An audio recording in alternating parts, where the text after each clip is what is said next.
Hello, I'm Vivienne Parry. I'm a science writer and broadcaster, and our guest today is Onora O'Neill. Baroness O'Neill is a renowned philosopher. She is a past principal of Newnham College at Cambridge, and as Norwegians will know well, she's a recipient of the 2017 Holberg Prize. What she's best known for, of course, is as a philosopher and a renowned philosopher, particularly looking at work on trust and trustworthiness. So no better person to have as a chair of the ALEA, that's the All European Academies Working Group on Truth, Trust and Expertise. Central themes of that group's work included the alleged loss of trust in science and evidence, and how valid knowledge should be acquired and communicated. ALEA produced 3 reports, and you can find them all on their website.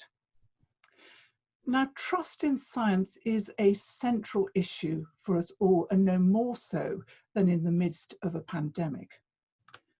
But trust in science is threatened by polarization, by populism, by denialism, by diminishing respect for traditional systems of checks and balances that conflate data, anecdote, and conspiracy. How then do we adapt to the demands of 21st century's communication landscape, whilst at the same time securing its traditional pillars of trustworthiness? Onora, let's start with the apparent contradiction we have. Empirically, trust in scientists has not fallen. In fact, they remain amongst the most trusted individuals, yet distrust towards science is on the rise. How do we explain that?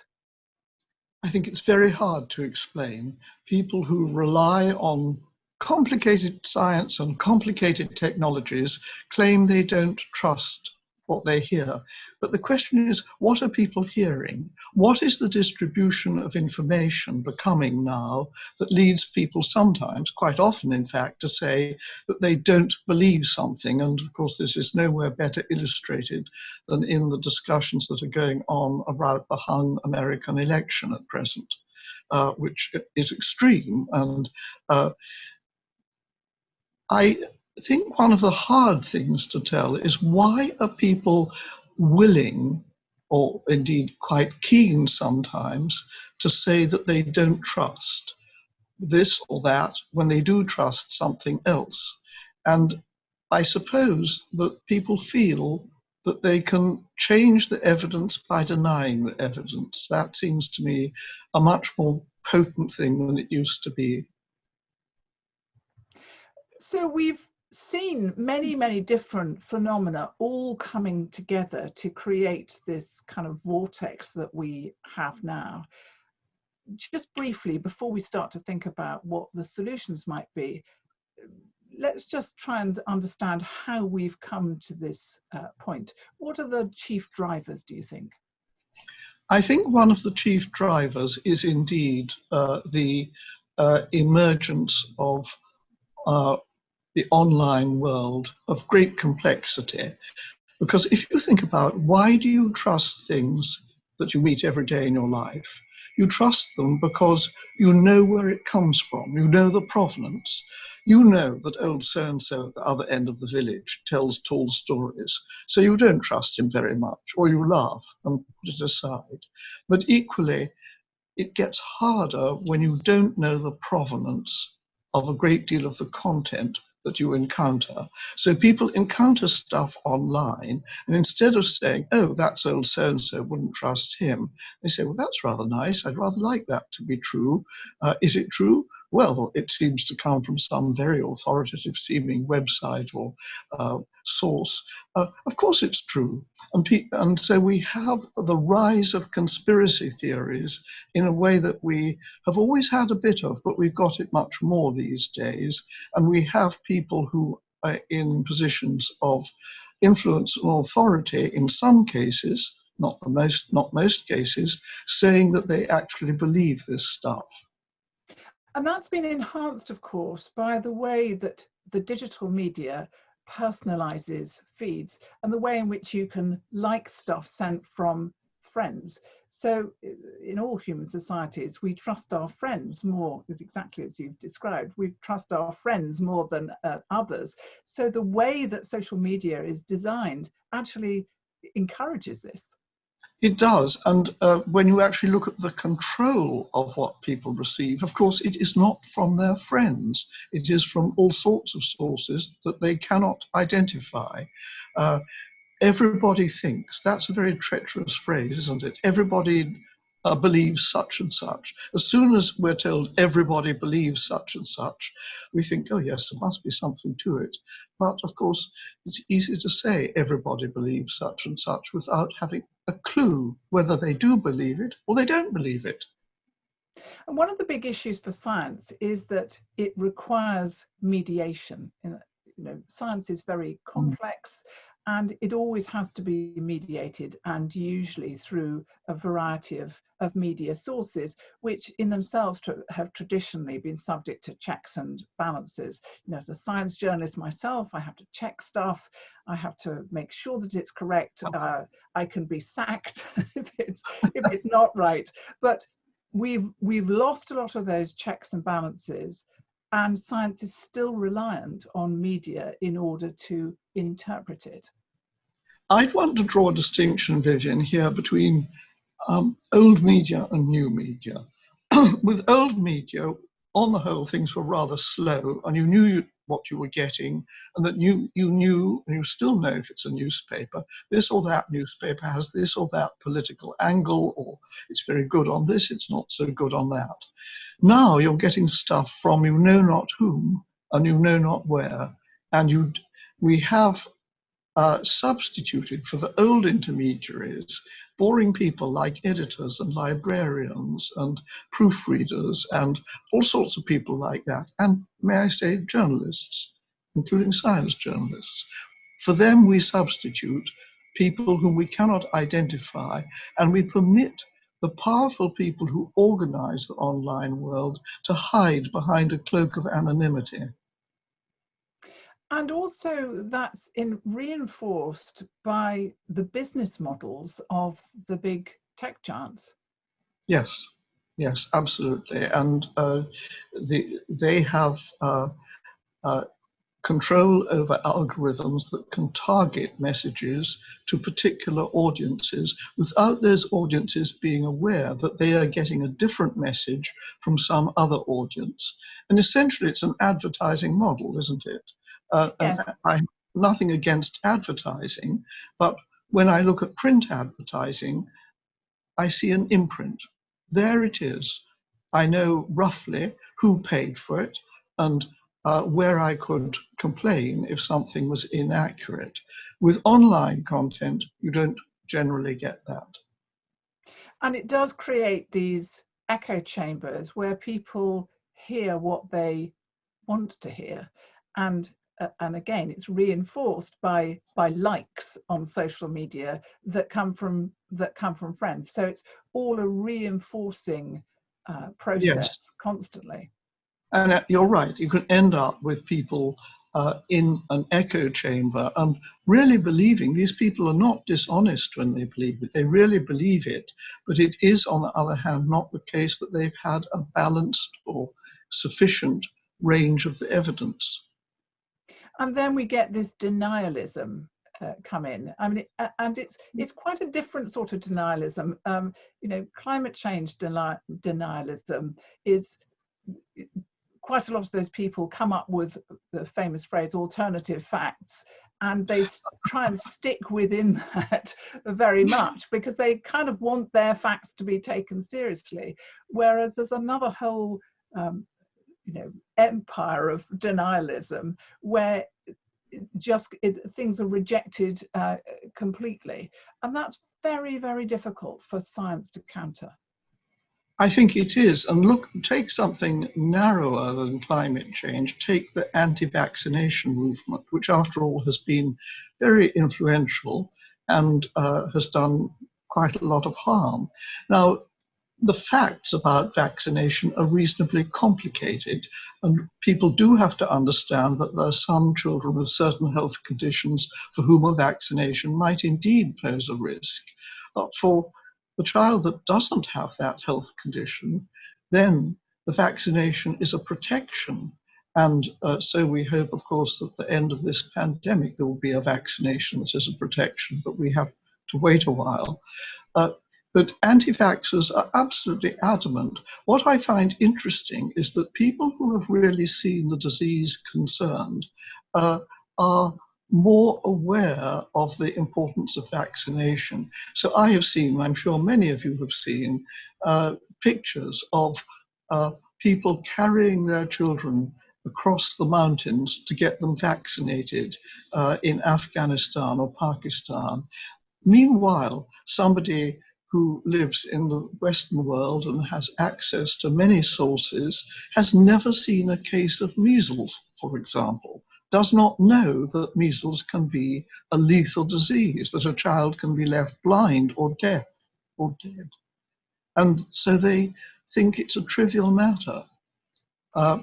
Nothing beats seeing the reality, as we have learnt during the pandemic from people who say, I used to think it was all a hoax. Now I've seen my friend die, I realize it isn't. In some senses, social media should have been an enormous boost for science, because in some ways it's democratized knowledge. Anybody can search for any information and find it. And isn't that a good thing? Well, I think when it is genuinely information, it's a wonderful thing. I'm a great admirer of Wikipedia. Wikipedia, we have to remember, however, is a not-for-profit organization, which is why people donate to support it. But although there are items on Wikipedia that are unreliable, there are many that are very informative, very well organized, very well written. So that is an example of the successful democratization of knowledge. But I'm afraid that what's going on in other arenas isn't so good an example, because the way in which the contributions are selected, or the algorithms that are used to redistribute information, are controlled by people with other interests. Traditionally, we rely on those kind of pillars of trust, you know, autonomy and transparency and accountability, and those are the kind of guiding pillars.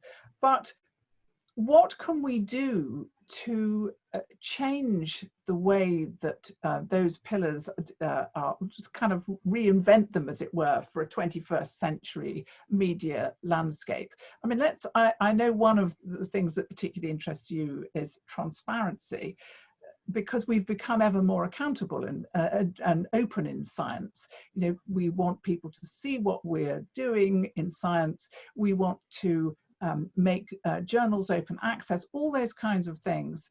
And in some ways, we've never been more observable and transparent than we are now. So why hasn't that led to more trust? Well, transparency is a much, I think, narrower way of running a system than is needed. Transparency is good because information is put in the public domain. And that's very useful for people who have the time and the expertise to go and look for the information, and they'll find it. But it's a model that doesn't really generalize, because most of us don't have the time to look everything up. Most of us don't have the expertise to understand it. Transparency, if you like, is relatively cheap. I'm not against it, but I think it's a mistake to believe that it is sufficient. It certainly isn't helping to rebuild trust, because the people who don't trust do not find the content that's been put in the public domain. So I wouldn't abolish transparency, but I think we need some other things that will strengthen people's ability to know the source of what they're reading or seeing online.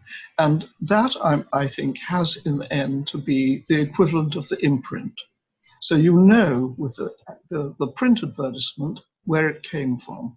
You don't know if you're being told something online where it came from. But we're right in the middle of the cliffhanger that is the American election.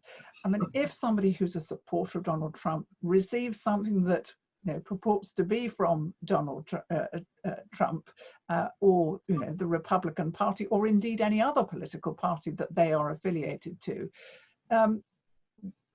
how do they really know that that's exactly where it has come from? And well, they don't. They don't. I mean, that is the extraordinary thing. They simply don't know.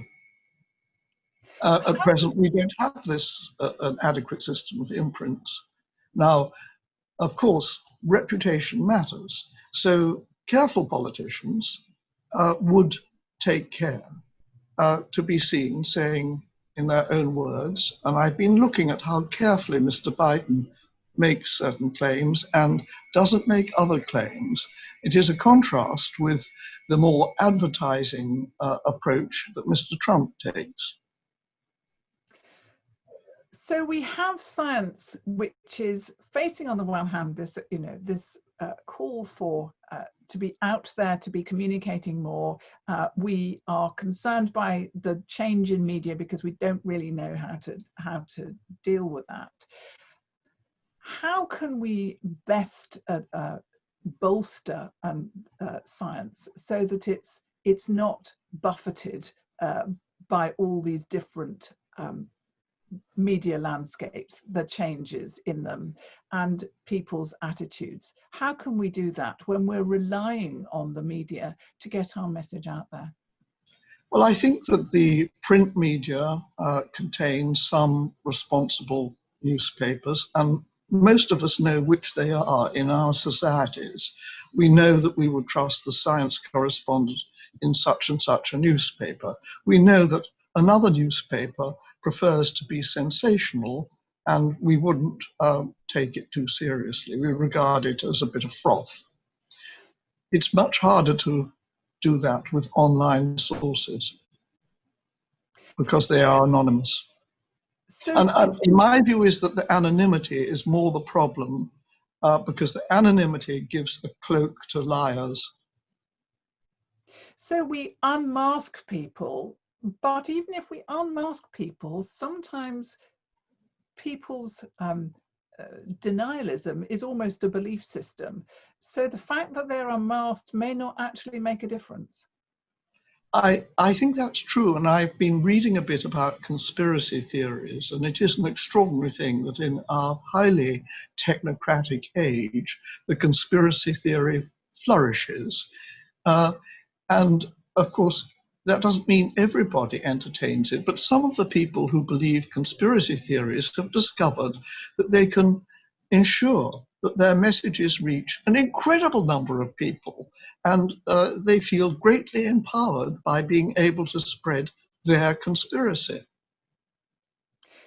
So they don't think of it as a conspiracy. They think that they have a long story about how the establishment are simply telling lots of lies. Yes, they're covering up. And whatever you come up with, they say, that's proof that it really is a conspiracy. Yes. So you can't win. Now, traditionally, science has got out of these sort of jams by calls for greater levels of education. But science is inherently extremely complex, and there are some areas of science which will never be able to be explained in a way that everybody can understand. It is simply too complex. So therefore, we have to trust in people that their expertise is validated and warranted. Where can we go in terms of education? Because clearly we're not able to educate everybody at science. That's just a pipe dream. What education can we do? I think we can educate people to be just a bit careful in assuming that because they read it, as we used to say, in black and white, therefore it's true or there's something to it and the rest of it. We can educate people to be open-minded a bit. I set great store by open-mindedness, and when somebody can't even take the time to listen to the other position, that's quite dangerous ground to be on. But the world is becoming far more polarized. It's a great concern. I mean, we see it in the UK, and we've certainly seen it in the US in a really very alarming way. That kind of polarization is very, very difficult to overcome. Certainly people are not willing to listen to the other side. No, and people don't like listening to things that are disagreeable. And so I think one of the things that I would generally try to do, this goes for sort of private life too, try to lower the temperature, try get onto a topic that is not so divisive. Do not poke fun or polarize more. Try simply to get people onto terrain where they can actually engage with others. A lot of science is not contested. It's not controversial, and there are many areas of science in which the public wants to be engaged. Cosmology, for instance, dinosaurs. You know, there are things that are universally appealing. But there are other areas of science, and they're very important areas, that are contested. You've already mentioned vaccines, there's climate change, you know, there are other areas, you know, energy provision, where facts are contested. How do we build trust in those specific areas which are very contested and which for policymakers are extraordinarily important in the, you know, the development of their countries? I think that I would start not by trying to take on the very big questions of climate change, but try to get people, for example, knowing that we have now moved, this is particularly clear from the examples of Norway and the UK, that generating electricity by solar and wind is cheaper. Now that is something that people may like to hear because they want it to be cheap, but on the other hand, it's not something that will be lead people to think, oh well, we must have carbon-based energy sources. What I wanted to say is that if I'm going to persuade somebody to take climate change seriously, perhaps I shouldn't start with the big questions because they're very complicated and interlinked. Perhaps I should start by trying to get them enthusiastic about electric cars, trying to get them to see that solar generation is cheaper where they live than fossil fuel generation, or that wind power is cheaper where they are. Once people have a grip on quite concrete things that affect their lives, I think they're more likely to feel secure enough to think about other things.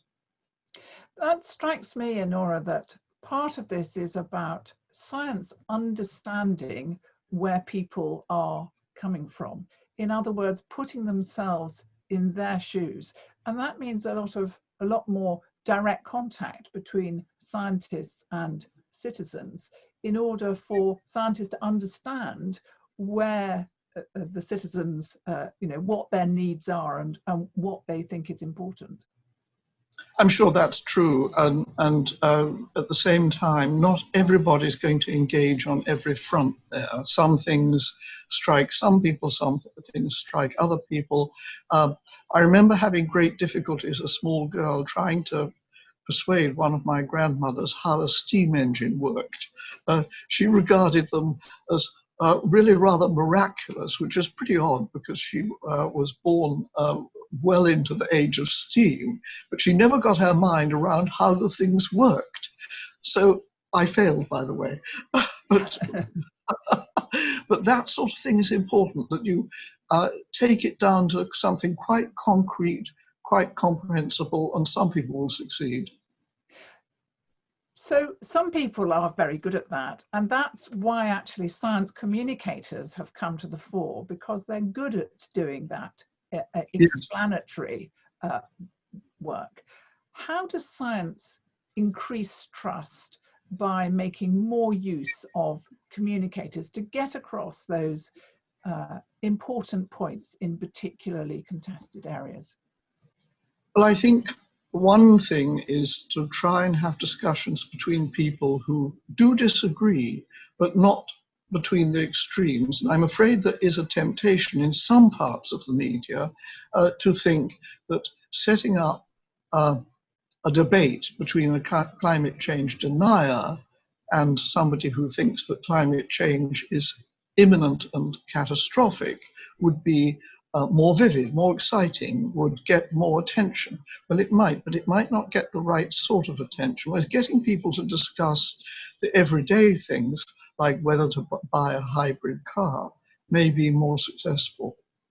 And certainly this deliberative dialogue is something that we're seeing much more of. I mean, for instance, in Ireland, in the very contested area of abortion, you know, that citizens' dialogue actually made an enormous amount of difference in changing the law. So maybe that's an area that science and policymakers can work on together to, you know, develop these deliberative dialogue exercises. Is that a potent weapon in our war to increase trust? I have taken part in some deliberative dialogues, and I think they're great for the people who take part. But the Irish one was, after all, a national, organised on a national basis, and that cannot be done for everything, for all sorts of reasons, not least cost, and people have limited time and energy and so on. So I think one has to be very careful before advocating huge deliberative exercises and know that it's the right time, and that a review of the things people believe to be true could be heard. It won't work for everything. I don't, for example, think it would work for certain political things at the moment. Now, we've talked about trust a lot, but what we haven't talked about so much is something that I know is very important to you, is trustworthiness. The two are different. Explain to me, first of all, the difference between trust and trustworthiness. Well, if I trust someone, I am making the judgment they are trustworthy, but they might not be. They might be untrustworthy, and then I've got misplaced trust. So I think the key thing to think about is what happens when people trust somebody who lets them down, trust somebody who's untrustworthy. That's the catastrophe we want to avoid. So what we want to do is to align trust with trustworthiness, to target it well. The intelligent placing of trust is what really matters to people. And sometimes we don't have the evidence, and that can be difficult. But sometimes we do have the evidence. And so in everyday life, we're on the whole quite good at placing and refusing trust. But you get back to what I was saying about not knowing the provenance of certain claims. And then you don't know, should I trust them? Should I not trust them? And what we should do is to make it relatively easy for people to find out where they could get a bit more evidence. And it's no good doing that by having evidence all of one sort. One's got to have, as it were, some discussion in the middle area where there is legitimate, a legitimate case for disagreement. And do scientists need to be a little bolder in being happy to discuss things that actually don't make them very comfortable, where there is evidence which is perhaps not terribly helpful to their cause? So you see, for instance, in vaccine research, that scientists in that area are very unwilling to discuss bits of research that they think might be held against them, as it were, or used as a weapon against them. But in fact, the more they do that, the worse the situation becomes. So how do we embolden scientists to Well, go out there in the name of trust? I know I sound extremely boring, but I do think that it helps to go for the middle ground, go for the area where a scientist will be willing to say, look, I don't think we have yet very good evidence about this or that. And in a way, that has worked during the pandemic when President Trump and others started proposing certain cures that are not going to work. I think the scientific riposte was reasonably robust and reasonably effective. We haven't had many cases of people poisoning themselves by drinking bleach, but we have had a few, and that is awful. Yes, indeed. And so I think we're talking several strands here in our quest to develop trustworthiness. Yes. So we are talking about scientists being willing to admit to uncertainty for a start, and to say, I don't know, in an honest way. I mean, that's part of it. And that gives one far more confidence, doesn't it? When people say, you know, I'm not entirely sure about that. This I know, this I don't know. That gives much more confidence than the person who claims to know more than they actually know. So that's part of it. How about the integrity side of it? Because one of the things that's undermined trust has been the difficulties with researchers, you know, getting things wrong, then covering it up. So science needs to act very quickly, doesn't it, to maintain trust when they discover a breach of integrity?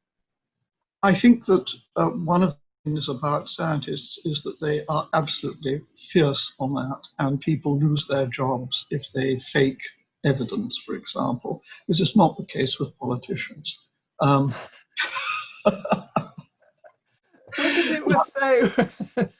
Would that it was so, Onora. So, but in fact, I believe that the rigor, and you and I in the past have had a lot of discussions of this, the rigor with which the scientific community polices the journals and gets rid of people who fake evidence is tremendously important. And rather than hiding it, one should make it public that we don't tolerate liars in science. It's a very important principle. and should we also take the same view as a science community with regard to predatory journals? Because in science, that's also Yes. undermining integrity. I mean, I've been asked the last couple of days even to supply an esteemed author on volcanology. I can say I know nothing about volcanology, but I was asked to contribute a paper on volcanology. So this is one of the lesser things that has happened with the open access revolution that the digital technology enables, that we have all sorts of bogus journals. And and like you, I'm approached not daily, but certainly weekly, with requests to submit articles to journals that I wouldn't dream of submitting articles to, that may not exist.